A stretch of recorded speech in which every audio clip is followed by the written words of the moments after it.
Hello, everyone, and welcome to another episode of the Apolonia Rockwell Show, also Dangerous Jobs podcast. And today I have a really special guest that's going to come to you with awesome stories, who has, most importantly, an incredible background. Today we have Bryce Griffler. And Bryce, thank you so much for being here. How are you doing today? I'm doing great. Thanks so much for having me, Apolonia. Absolutely. Well, like we were talking off air, I want to get into it. I have so many questions for you about your background, how you got to where you're at. Guys, Bryce is the co-founder of Safety is for Everyone. And from my understanding, Bryce, you really specialize in management training and leadership training. And that's what I'm super excited about, because not a lot of people really specialize in leadership training. And I think when we look at job sites, organizations large and small, and we're looking at, okay, employee training, and then there's safety incidents, they're through the roof. And it's like companies often, you'll see, ask themselves, what are we doing wrong here? We need to throw more money into employee training. And I agree with your philosophy. It's like, we need to look at management stuff. So let's dive into it. Bryce, tell us how you even got into safety to begin with, and then we'll get into your company. Yeah, absolutely. I think everyone who is a safety practitioner says, well, I just kind of ended up here accidentally. You're right about that. Yeah, probably a terrible choice of words as well. And we're seeing more and more people who actually go and study health and safety, which is really exciting. But certainly I had no initial intentions of ending up in health and safety. My background is in engineering. Yep. And I worked as an engineer for several years before I fell into safety, as it were. And that was more a factor of job availability and what was there at the time. It was pure happenstance. But I think what is more powerful, at least for me, was the way in which I brought myself to work every single day as an engineer. And I assumed that's what I was hired for, was just to be an engineer. Engineer number 48963. You come in here, you do engineering things, and then you leave. And my performance reviews reflected that I was doing okay and everything was fine, but I really wasn't bringing my full authentic self to work. And while everything seemed fine, it wasn't until things came to a head and I was in such a bleak place, kind of this dread of coming into work and putting on this mask, this facade of not being my full self, that our CEO at the time, Linda Hudson, who's known as the first lady of defense, the first female CEO of a major defense contractor, really inspiring. Wow. She put out word and said, we're going to do better around inclusion. And people took her to task and said, if you really care about it, then you should ask us what we think. And wow, for a global defense contractor, right, to talk about this diversity, this inclusion, this engagement, what does that all mean? So she put together a diversity and inclusion advisory task force and asked for people to apply. And I was in such a place that I felt I had nothing left to lose. And so I applied. And out of 352 people, somehow engineer number 48963 was selected, right? And so I was really empowered and partnered with people who were far more senior than I was, and really helped me see that bringing my full authentic self to work meant higher productivity, higher engagement, stronger innovation. It meant that I was dedicating more hours to the company, and it meant that I was more willing to raise my hand and stop a process if something didn't seem right. And I think that's something we discount far too often, is if we don't foster this environment of, it's okay to go against the grain. It's okay to be different. It's okay to say what we've been doing for the last 30 years might not be the right way to do it. Absolutely. Right. And if we foster that environment, that's where we'll get the people who are on the shop floor, who know where the next injury is going to happen. They know where the worst hazards are. That's where we get those people who say, okay, I'm comfortable enough to raise my hand and say, stop. Right. We need to do better. I just completely agree with everything you're saying, Bryce. And where my mind goes when you sharing that story is when there's not an outlet, when there is not an outlet or a comfortable, safe space to raise your hand and say, hey, I feel like what we're doing I feel like there's a better way, or I feel like this is a little unsafe. If there isn't that type of environment, then what ends up happening, as we all know, is hostile employee. It creates this how I envision it, just like this ball of negativity, right? If people don't feel okay speaking up, and if it's not welcomed, if that type of feedback isn't welcomed, then that's when the side chatters happen, or anger and resentment towards management or the company. Then it will foster, right? And then before you know it, incidents are happening. And I love what you said, that the boots on the ground, the guys and gals in the shop, they already know where the next incident is. Absolutely. If you were to just ask them. So what did that look like? So then this committee was started. You're learning all these things about safety. I love how you, in your bio, doing research on you, recovering engineer. That's we right. forgot to mention that. But but what did that process start looking like? How did you see the culture of the company start shifting? And what did it look like? Yeah, well, it was a lot of uncomfortable moments, right? Yeah. And just going back real quickly to what you said about about the hostility that's fostered. I think one of the worst things that as safety professionals we can hear after an incident is, I knew that was going to happen, or we knew that was a problem, right? And it gives you chills, like you just, why did you keep that to yourself, right? And so, when we talk about safety, right? Safety is for everyone. It's being safe and feeling safe to come out, feeling safe to raise your hand, feeling safe enough to stop work. And so it's not just about the warm fuzzy, right? And we'll get into psychological safety in a moment, but the Diversity Inclusion Advisory Council, this unbelievable opportunity of a 20-something-year-old to rub elbows with the most senior staff at one of the largest global defense contractors. And I say it was uncomfortable because we were sent into an unbelievable amount of trainings for awareness and understanding just about diversity, equity, and inclusion in general, why it's critical for business. Just in the same way, safety, we're most of us are working for a business. Businesses are in it to make money. Right. And so it's critical we understand that tie. And so we went through a variety of trainings and understanding to become really diversity, equity, and inclusion practitioners. And I remember standing in front of one of the direct reports of the CEO and explaining how this is critical for competitive advantage, to lean into engagement, engaging people in the workforce that we normally wouldn't engage, going out of our way to find them. And this individual looked at me up and down and paused and said, "Why are you talking about diversity?" And I understand, right? So outwardly, I am Caucasian, I'm white, and I express and identify as a male. Yeah. Sure, right? So arguably, well, you're not diverse. And we can argue that there's different definitions of diversity, lots of aspects of diversity.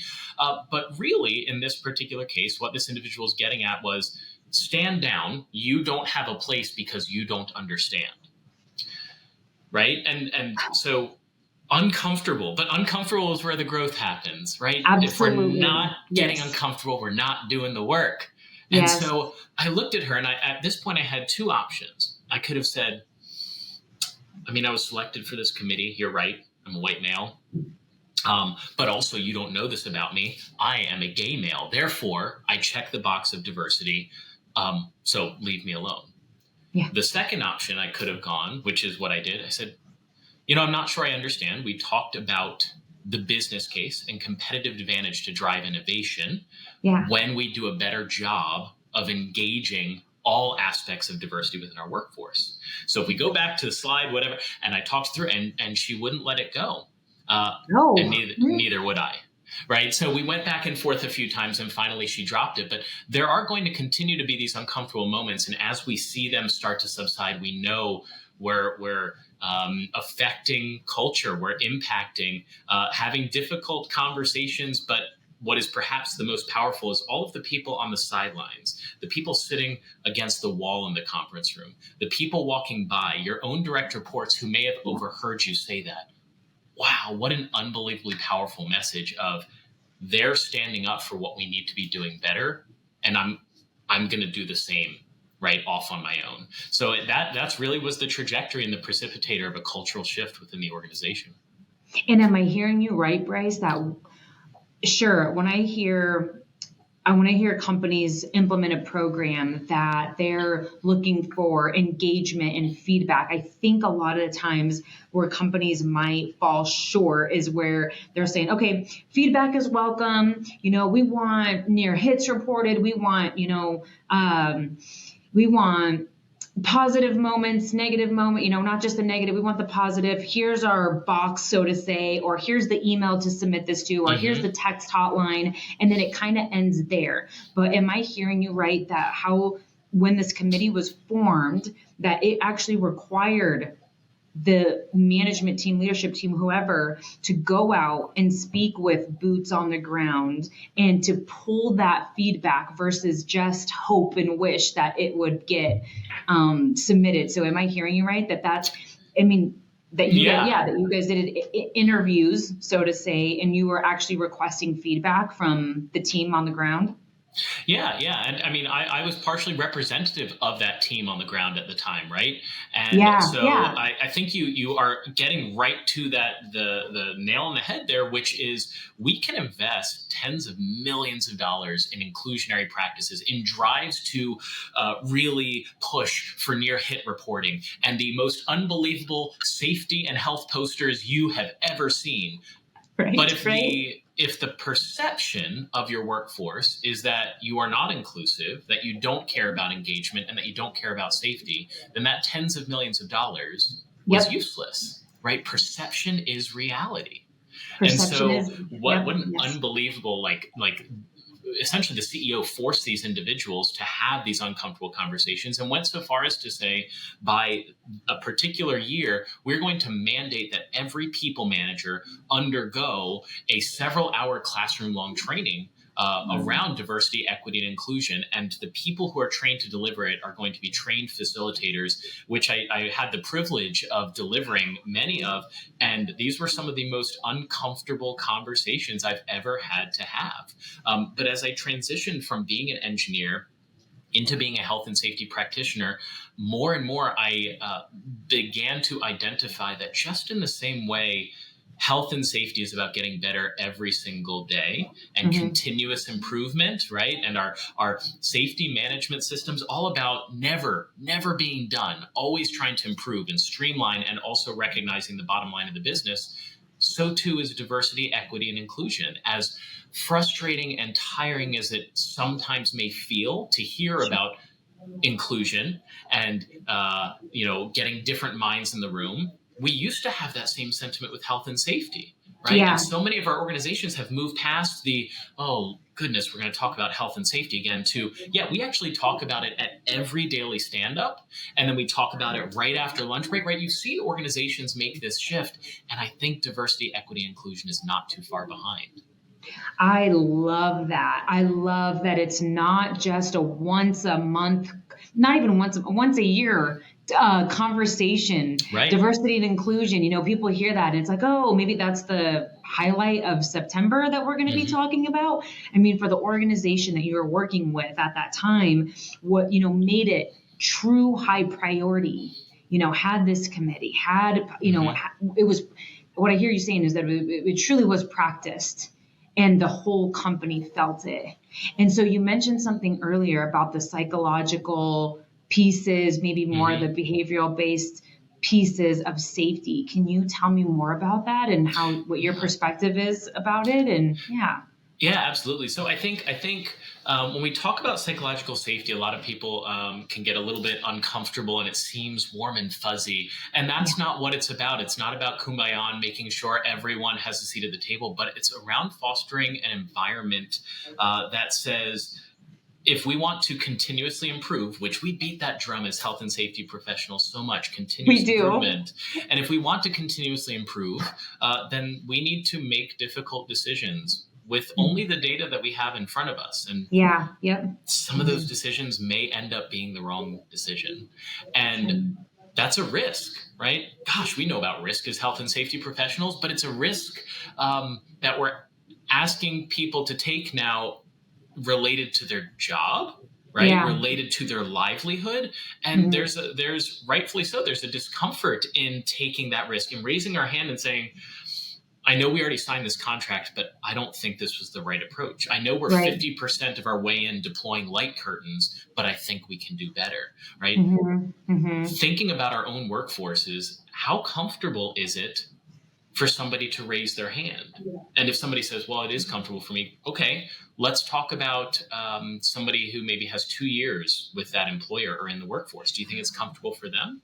Yeah. Or we think about people from different backgrounds. So we have data to share, or data that shows that those who are people of color, and specifically Black women, perceive that they have to work over twice as hard to demonstrate the same level of competence as their counterparts.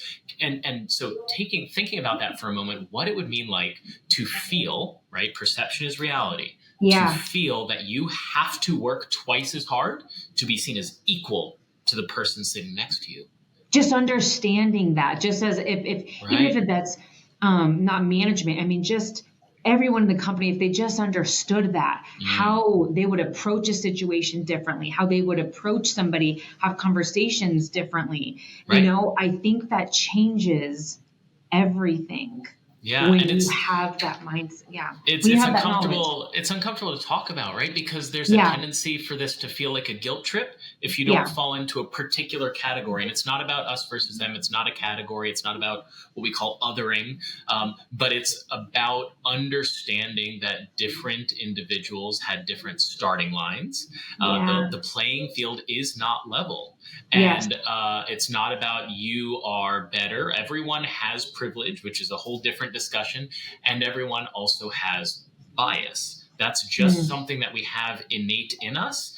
But what it amounts to is I talked about all the people sitting on the side of the conference room. And I read Sheryl Sandberg's book, Lean In, and she talks about the boardroom table, the proverbial, but really the physical boardroom table, and the number of females who sit along the side, who sit along the walls instead of at the table. And so I walked in as an EHS manager one day after having read that book, and lo and behold, I look at this giant boardroom table that accommodates 20 people, and there were 12 people there, and they were all men, and then I looked as another 9 women lined the walls, right? And so it's one thing to read about it, it's another thing to see it, but what's really important here as it ties to safety is those 9 women along the walls have really brilliant ideas to contribute to the conversation. And the fact that they are physically separated from the table makes them significantly less likely to even consider contributing, right? Because of that risk. What will happen if I raise my hand, and what will happen if I don't raise my hand? If I don't raise my hand, there's really little to lose. Like, there's no risk there. I'll just sit off the side quietly, right? But as a leader and as an EHS manager, there are empty seats at the table. Can we all please move to the table, right? Very simple. Wow. And you know what? This conversation, I feel like this is obviously your expertise, right? And probably helping other organizations build programs like this, right? And so as I hear you speaking about your experience with this organization, on this committee, and even further than that, is that where your passion then began with diversity and implementing programs like this? And that is how you became the co-founder with Safety is for Everyone? Or is there a connection between the two? Or where? Well, I think my journey towards this started in 2015 at an external conference, and I recognized that connection of continuous improvement for both health and safety and diversity, equity, and inclusion. Both are critical for business. Both we need to keep driving. Both can get tired. But both we will be better people for it. Our business will be better for it, and we'll drive more innovation for it. They're both there. Right. We have so much data to suggest it. And so my expertise and where I have a lot of fulfillment is around engaging those in the C-suite and understanding that tie to the business. And what's unbelievable is my co-founder of Safety is for Everyone, Bill Gettings, his expertise, his background is in law enforcement and public servants and coming up that way through health and safety, and really strongly engages on the shop floor with a strong focus on LGBTQ plus inclusion. And so him and I combined really can lean into engaging the entire organization wherever we may be offering our services. And so that's where we came up with the idea of safety is for everyone. Again, you have to feel safe, whether that's psychologically safe, comfortable, open, risk-free to raise your hand and speak up and say, I have an idea, I have a thought, I have a concern, in order to be safe in the workforce. So if you think about your assembler, your welder, anyone, those are the people that you want to feel abundantly comfortable to just knock on that EHS manager's door and go, I raised something to my supervisor. I'm not sure they're listening. I have a concern, right? You want to foster that. So Bill and I leverage kind of that dichotomy of where we engage the most, and we offer consulting, training, and speaking services to that effect.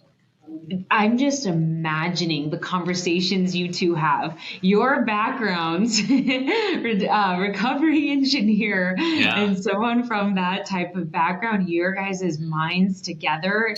I mean, with your experiences and serving different communities in a sense and coming together has to be so powerful. I could only imagine you two together. So that's phenomenal. Yeah, and so we're so different. We're so different. Yes. So that's what makes it so great, right? Absolutely. So, I mean, this is out of just curiosity. So I would imagine, all right, let's say a company, because we have a lot of EHS professionals listening, right? And so I would imagine, let's say like a company around 100 employees, so medium size, and they're listening to this podcast. Hey, Bryce, I hear you, diversity, inclusion. Like I heard a seminar about it one time last year, but it's something that is important to me. Let's say that they're, manage EHS, they're in management.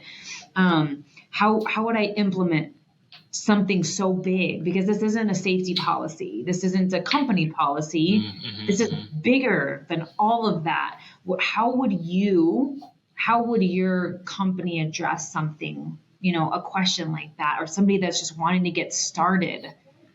Yeah, you might be a loaded question, but no, I think it's a great question. And so, again, if we correlate it to something like a health and safety policy, it's gorgeous. It's in a plaque on the wall. It's beautiful, mahogany and everything, signed by the CEO. Oh, I love it, right? But it's only as good as that plaque on the wall until we implement it. And it's the same way, you're right, for diversity, equity, and inclusion. We can write into our HR policy, thou shalt X, Y, and Z, right? Non-discrimination. Use the restroom with that matches the gender with which you identify. We can put all those things, but it's only as good as what our culture and practice is. So I think you're right there.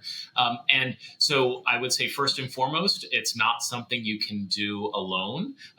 So if you try to do that alone, it could fizzle out. You may get frustrated or burnt out by some lack of resources. So definitely want to get others to support you, rally around you, and go in together. So when you talk about an organization of maybe 100 people, they likely have somebody whose responsibilities do entail human resources. We think about smaller companies may not even have a human resources professional. Maybe they outsource it, or maybe somebody wears multiple hats. And so, starting in your human resources department, if that exists, but again, finding those people who can be confidants, finding those people, I've heard them talk about X, Y, and Z. I think that could be a good person to engage with and then say, okay, let's brainstorm what we can do. I would say some of the more organic things you can do is finding those people that you've never engaged with before, going out of your way to make the uncomfortable decision and finding that person who's always been a steady performer. They're always a solid assembler. They've never been injured. They're just they've been there for 22 years. Nobody ever bothers them, but nobody talks to them. Why? Go talk to them. Right? I can visualize that person in every client that I work with. Is that even keel, like the one that stays really mellow, out of every. Bryce, this is golden what you're saying here, because I love nothing better than a podcast where they're giving me tangible advice, right? Like something that I can implement now. I'm somebody that can listen to something and I can do it now. And so, I mean, just starting there, you've given such great advice. Hey, have a conversation is what I hear you saying. And it's going to be uncomfortable. And you have to be prepared for uncomfortable feedback from this conversation. And I would imagine that you have to be prepared to not only have a conversation, but be willing to, you have to, like you mentioned, have management backing you, and owner, if it's a small company, you need to have that backing to do something about the feedback, right? Because I feel like nothing would be worse than receiving feedback and then nothing's done about the feedback. Yeah, yeah. So I think, even so, let's take it a step back, and we're not on a big diversity, equity, and inclusion escapade to improve our workforce and get us labeled on the DEI advocate website. Let's back it up and just talk about safety, right? So I'm going to tell you about Rick. So Rick was an assembler who worked at a previous organization. He had been there for many years, I think just short of 30 years. Rick has a storied history there. Rick has seen some bad things at this organization. So here comes in this brand new safety manager who has an advanced education and a recovering engineer, as we talked about before, right? Like, what does he know? But Rick has stepped up and wants to protect his brothers, sisters, and siblings in the union. So he has raised his hand to become the union safety rep. So that's awesome for Rick. Right. And so there's this potential for like company versus labor. Right. And that's what Rick has been fighting for years. Rick has been fighting that. And he came in ready to fight. Right. Just another safety manager. Let's go. Yep. And it took me it took me a little bit of time. But I got to say, when we find those people who are quiet, steady Eddies working in the corner and go engage them in conversation, or if it's Rick who comes in guns a-blazing, the best way to have a conversation is to shut up. Yeah. Is to shut up and listen, because they have things that they want to say. And some of the things they're going to say, you're not going to agree with. Some of the things that they want to say, like Rick was a professional problem raiser. That is, he brought all of the problems to the table and then did nothing about them. This is this. And so listening, with all of my listening that I did and then repeating it back to him, what I hear you saying is X, Y, and Z, right? And Apolonia, you have some of that skill set because you're doing the same, and I've picked up on that. What I hear you saying is this, and this. Finally escalated to the point of, Rick, that sounds like a problem. What I hear you saying is X, Y, and Z. What can you do to address it? And he said, well, I can go out, I can do an assessment of this, inventory this, and then check off all these boxes. I said, oh, when can you get that done? He said, I can have it done by Friday. I said, Rick, that'd be amazing. And he stormed out of my office and took care of it.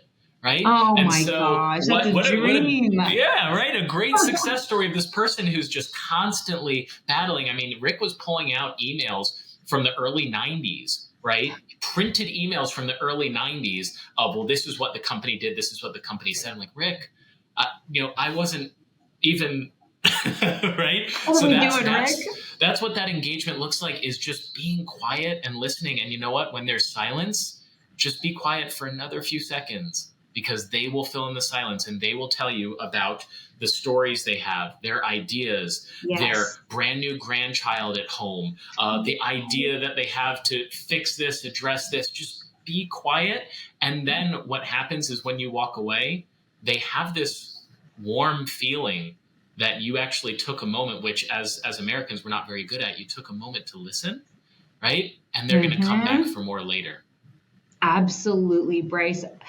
I feel like you and I have so many similarities in our backgrounds. It's unbelievable. And I have just a very, very similar story that I've shared on the podcast so many times. What was their name? What was the name? What was their name? Let's just say the first name. That's all. Kevin. Kevin. So my Rick was your Kevin. Oh yeah, and I bet you so many people listening are just like, they all have a Rick or a Kevin, because everyone has a Kevin, has it. So oh my goodness, because and my solution was just like yours. I was going through schooling when I was a EHS director for this company that had a welding shop and a trucking division and a roustabout division. And this guy that was just the unspoken leader, right? The unspoken leader. He was like the boss of the shop and was the rebel of the shop, and, just wanted nothing to do with me. And when I finally butt heads, finally just was like, man, like, how do you think, Kevin, we could get the guys to start wearing their face shields? Like, what would you suggest? And he was like, nobody wears these face shields because they don't like the brand. It's the brand, it's the type, it's the style, and they fog up. And that's the reason why nobody wears them. At my last company, they bought us these. And I'm like, let's get them purchased. Let's get them ordered, the ones that you want. Sure enough, I got them purchased. And then he was the cheerleader, the safety, representative of the shop. And, listening to your people, implementing their ideas when it makes sense, letting them handle their own problems when they can, is what I hear you saying. And it's worked tried and true for yourself, for myself. And that's great advice for everyone listening. And it's not something I would have come up on my own, right? All the schooling, all the experience I've had, all the auditing, it's not something I could have come up with on my own. But if I didn't have some uncomfortable conversations with Rick, recognize that Rick and I are very different in many ways, right? But still foster that relationship, then we never would have gotten to this point. So it's not about becoming best friends with everyone. It's just not going to happen. That's not the intent. But if you become best friends only with people who are like you, you're gonna keep developing the same solutions over and over again, which may not be effective. You're not going to grow yourself, right? And that's our affinity as humans, is to gravitate towards the people who look like us, act like us, feel like us, think like us. Right. And that's not a bad thing. It's just kind of how we're built, because it's easy. It's easier, right? When you walk into a room, maybe you're at a networking event or a party, you find the person that you know, or you find the person that looks kind of like you, or there's a group around them. You don't go to the person that doesn't look like you, that's sitting by themselves at one of those tall tables, maybe just kind of looking around or on their phone. You don't go to them because, there's a fear of they won't be like me, but why? Right? We've all been that person kind of off on our own. So why wouldn't you go engage that person? Absolutely, Bryce. There's no better way to have wrapped it up as beautifully as you just did. I think that you've shared so many great pieces of advice that we can take in action today. But most importantly, you've given so much advice to challenge. Like when I'm listening to something, I felt like you've challenged me to think differently, starting now, starting today. The next time that I'm in a room, am I gravitating towards the group and people that I know the most? I mean, absolutely. Like you're speaking to me when you're talking there, you're giving me advice, is, just challenging us to, and I love how you said that. If we're always, one, we attract the people that we're most like, we want to stick to them. And then we get our advice from them. We get our solutions from them. And if we keep trying the same feedback and solution, it's a giant echo chamber. Absolutely. We're going to end up with the same year, the same advice, the same solutions if we're talking about a safety program or a company program.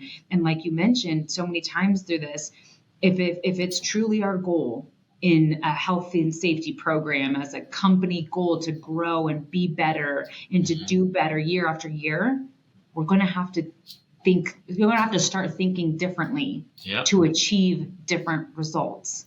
So get the unusual suspects in the room, people you wouldn't have thought to get in the room. That's where we're going to get the most unbelievable solutions. Wow. Yeah. Thank you so much for today, Bryce. I can't tell you how thankful I am. And for everyone listening, we're going to link Bryce's website. We'll link platforms where you can get in contact with him if you have any questions. If you have questions, really, this is your expertise. I could tell. It is tried and true. And so I would, if you have questions about implementing a program like this is what Bryce's company does. And most importantly, if you have questions for Bryce, if you just want to get, ask a little bit, feel free to reach out to him. So thank you again, Bryce. And hopefully we'll stay connected and we'll chat soon. But thank you everyone for listening. Thanks so much for having me.